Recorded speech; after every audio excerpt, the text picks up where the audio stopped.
Assalamualaikum warahmatullahi wabarakatuh. Jadi saya akan memaparkan materi mengenai risiko likuiditas, risiko pasar, risiko kredit, dan strategi perusahaan untuk mengatasi risiko tersebut.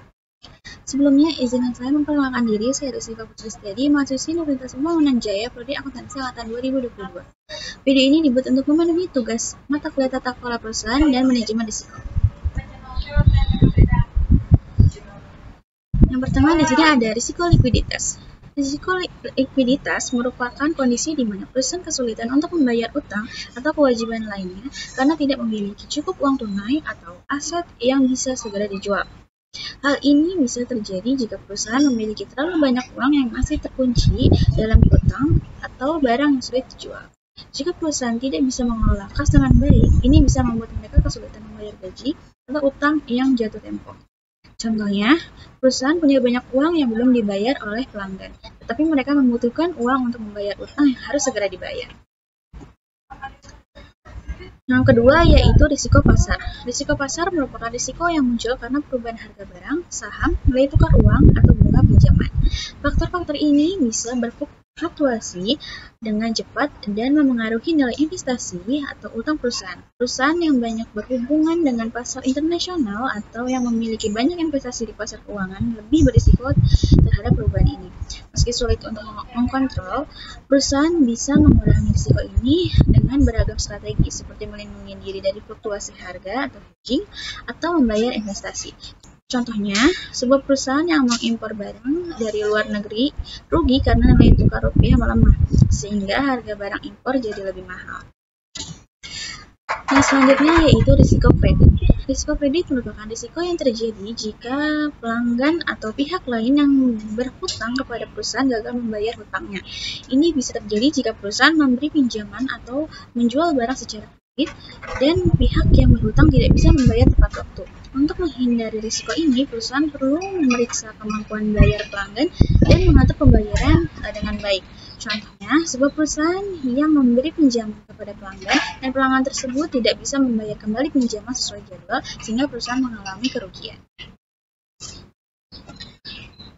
Selanjutnya, di sini ada strategi perusahaan untuk mengatasi risiko-risiko yang telah saya jelaskan sebelumnya. Yang pertama, strategi mengatasi risiko likuiditas atau kekurangan uang tunai. Yang pertama yaitu mengatur keluar masuknya uang dengan baik. Perusahaan perlu mencatat semua uang yang masuk dan keluar setiap hari atau setiap bulan. Kemudian yang kedua yaitu punya simpanan uang cadangan. Perusahaan sebaiknya menyisihkan sebagian uang untuk disimpan supaya jika ada kebutuhan mendadak seperti bayar gaji atau utang, mereka sudah siap. Kemudian yang selanjutnya yaitu meminta pelanggan membayar lebih cepat. Kalau perusahaan menjual barang secara kredit, lebih baik meminta pelanggan agar membayar lebih cepat. Bisa juga diberi potongan harga supaya mereka mau membayar lebih awal. Dan yang keempat yaitu menunda belanja yang belum penting. Kalau uang sedang pas-pasan, perusahaan sebaiknya menunda pembelian barang mahal atau proyek baru yang belum mendesak agar uang bisa dipakai untuk kebutuhan utama. Yang selanjutnya itu ada strategi mengatasi risiko pasar, perubahan harga, atau nilai tukar. Nah, di sini ada 3. Yang pertama yaitu melindungi nilai tukar atau harga dengan kontrak khusus. Kalau perusahaan membeli barang dari luar negeri atau menjual ke luar negeri, maka mereka bisa memakai kontrak untuk mengunci harga atau nilai tukar dari awal supaya tidak rugi kalau nilainya berubah. Kemudian yang kedua, membayar usaha atau investasi. Jangan hanya mengandalkan satu bisnis atau satu jenis investasi saja. Kalau salah satu rugi, yang lain masih bisa menutupi. Misalnya punya usaha dalam negeri dan luar negeri sekaligus. Kemudian yang terakhir, yang ketiga, selalu mengikuti kabar pasar atau ekonomi. Perusahaan perlu tahu perkembangan ekonomi, kebijakan pemerintah, atau kondisi dunia. Dengan begitu, mereka bisa cepat mengambil keputusan kalau terjadi perubahan besar. Kemudian selanjutnya strategi mengatasi risiko kredit atau gagal bayar dari pelanggan. Yang pertama yaitu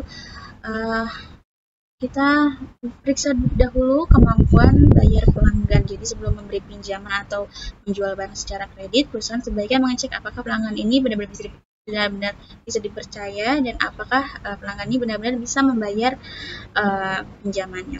Kemudian yang kedua yaitu beri batasan pinjaman kredit. Jadi jangan memberi kredit terlalu besar ke suatu pelanggan karena mereka tidak bisa bayar, kerugiannya tidak terlalu berat bagi perusahaan. Kemudian yang ketiga yaitu meminta jaminan. Jadi kalau kreditnya besar, perusahaan bisa minta jaminan seperti barang atau aset milik pelanggan. Jadi kalau mereka gagal bayar, jaminannya bisa dijual untuk mengganti kerugiannya. Kemudian yang terakhir, yang keempat, memantau siapa yang belum bayar. Perusahaan harus sering mengecek daftar pelanggan yang belum bayar supaya bisa segera ditagih dan tidak menunggu terlalu lama. Jadi kesimpulannya, risiko likuiditas, risiko pasar, dan risiko kredit merupakan 3 jenis risiko keuangan yang umum dihadapi perusahaan.